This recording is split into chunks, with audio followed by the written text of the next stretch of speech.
Hey guys, and welcome to the 36th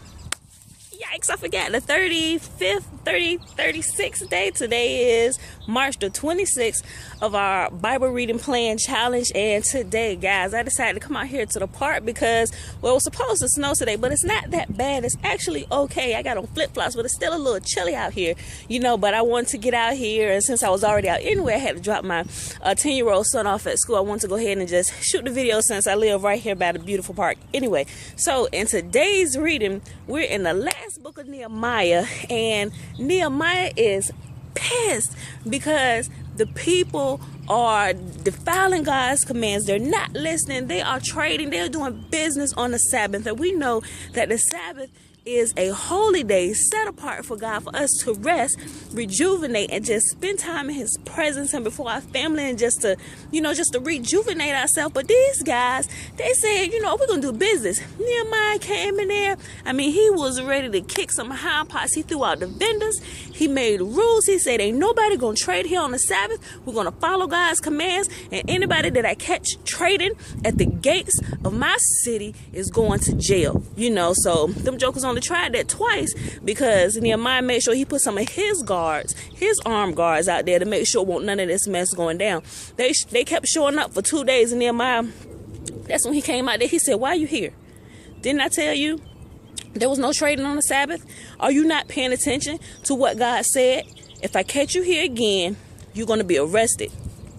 They never showed up again on the Sabbath. So that's pretty much how that went down. And then also the very last thing it talks about is the people of Israel marrying the pagan wives. And you think them trading on the Sabbath pissed him off. You should see how pissed he got when he found out that these jokers took pagan wives. And what triggered it was he began to listen to some of the children talk, and he was like, what is this language they're speaking? They're not even speaking the language of our people. And that made him mad, and that came from them intermarrying, which was a big no-no as well. God said, don't intermarry, don't take other wives from other nations to be your wives, because they're going to turn you away from me. Them jokers didn't listen. They did it anyway, and as a result, the kids couldn't even speak the language of the blessing, the family that they were born into, and that made him even more mad. He said, for one, you guys are just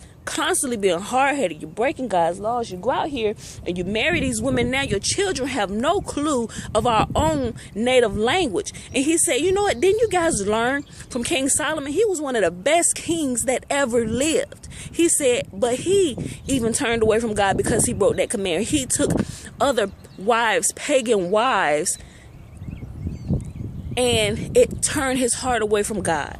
He said, so will you guys ever learn? And what he did, he began to clean house. He fired all the guys on his staff that was breaking God's commands, that had pagan wives and everything. He said, not today, not on my watch. You will not walk with me. If you're not following the laws of God, you have no business here. And he made that very clear. So kudos to Nehemiah. May we all be as bold and strong and be about our Father's business as he was. Next, we learn about Esther, Queen Esther. I love this woman.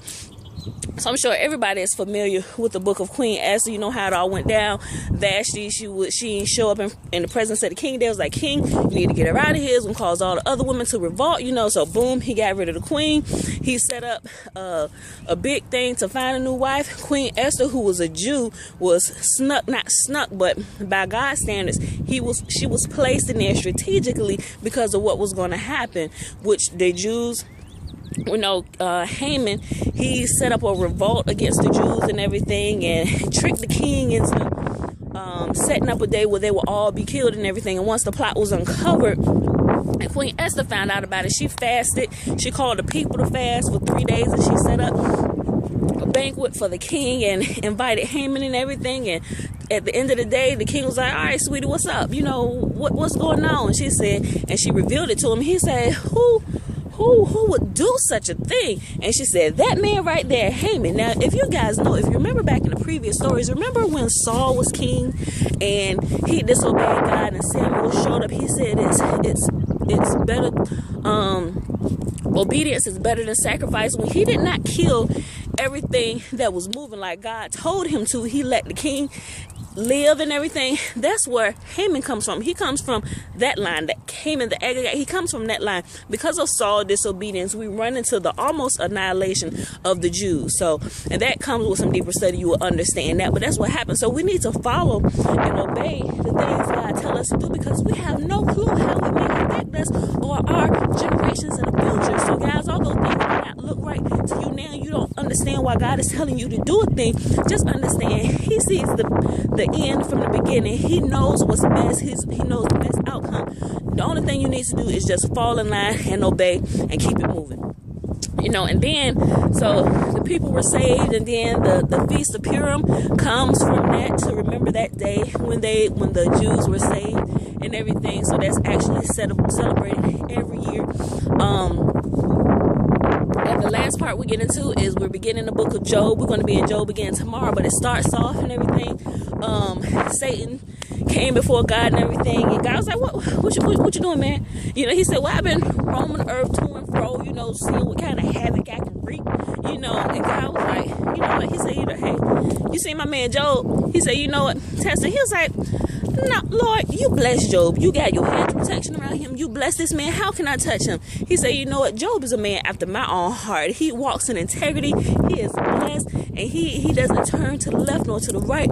He just, that's why he walks in the blessing, because he honors me, and every single thing about him, there is no sin found him. He stays away from it completely. He said, well, I tell you what, you remove that from him, and let's see what he do. Let's see if he still bless you. God said, all right, so be it. Go ahead. Just don't touch his life. So he got down there. Job lost everything. And, but even in all that, he still didn't curse God. Satan came back. He said, look, you know what? Skin for skin. Let me touch the man's skin. He said, because man will do anything to save his life. God said, go ahead, but don't touch his life. Job started getting sick in the body, boils and stuff. His friends showed up. They could hardly recognize him and everything. And then after about a week, Job said, then he began to complain about the pain and stuff, and began to curse the day of his death, and was just speaking out. And his friends actually sat there and all like, dude, you a man that trusts God. You can't believe God to heal you.